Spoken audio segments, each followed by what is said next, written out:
Bien bonjour, c'est Config3, bienvenue tous dans cette vidéo dans laquelle je vais vous présenter comment installer le logiciel de virtualisation gratuit VirtualBox. Ce logiciel va vous permettre de créer sur votre ordinateur un ou plusieurs ordinateurs virtuels afin de réaliser des tests d'environnement par exemple. Pour que le logiciel VirtualBox fonctionne, il faut que l'ordinateur sur lequel vous allez l'installer, ce qu'on appelle l'ordinateur hôte, respecte un certain nombre de prérequis matériels. Je m'explique.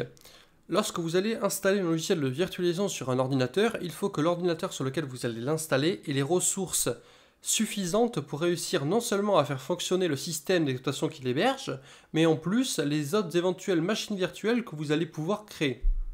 Vous l'avez donc compris, plus vous avez d'ordinateurs virtuels à lancer en simultané, plus l'ordinateur sur lequel vous allez devoir créer ces machines doit être puissant.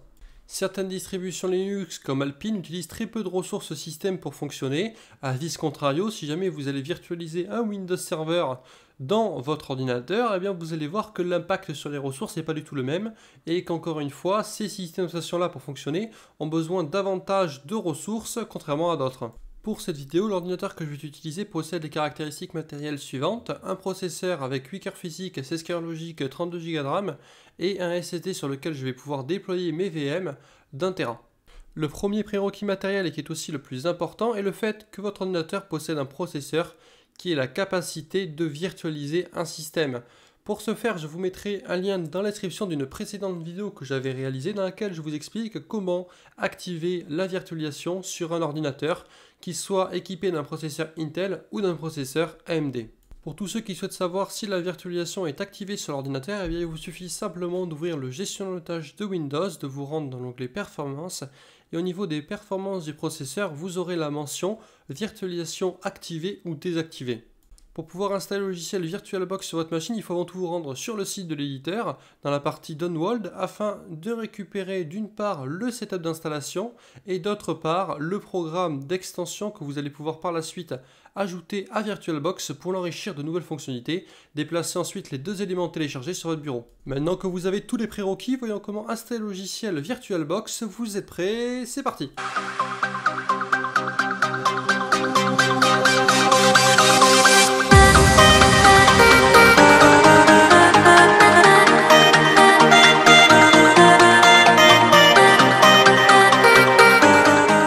Vous allez procéder en premier lieu à l'exécution du setup d'installation. Si un message de confirmation d'exécution apparaît, faites oui.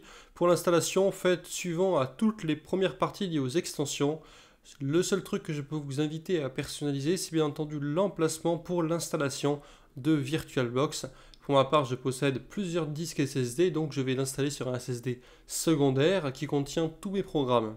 Pour ce qui est du choix des raccourcis que vous souhaitez ajouter ou non sur le bureau, etc., il s'agit bien entendu de facultatif. Vous n'ajoutez et vous ne rajoutez que ce que vous voulez. Pour ma part, je préfère simplement garder l'association de fichiers et le raccourci sur le bureau. Si vous avez un message sur le fait que VirtualBox va perturber votre activité réseau, c'est tout à fait normal.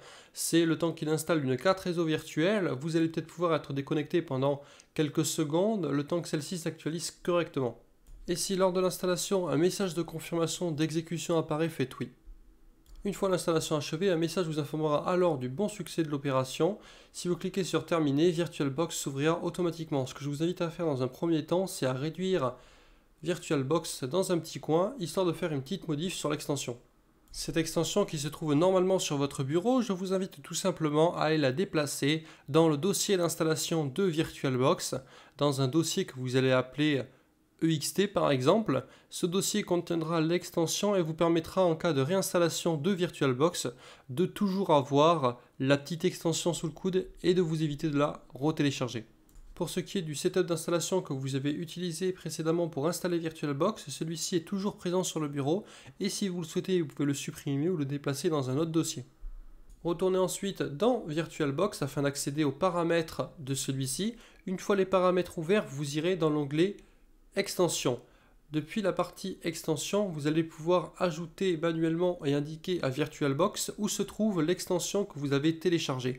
Celle-ci se trouve normalement dans le dossier EXT que vous avez placé dans le dossier d'installation de VirtualBox. Si une charte d'utilisation vous est demandée ou un message de confirmation, faites oui. Il ne vous restera alors plus qu'à prendre en main le logiciel et à créer des machines virtuelles. Si vous avez des questions, n'hésitez pas à me les laisser dans les commentaires, j'y répondrai avec le plus grand des plaisirs. Cette vidéo est terminée, j'espère vraiment qu'elle vous a plu. Pour encore plus de vidéos, n'hésitez pas à vous abonner à la chaîne. C'était Configure 303.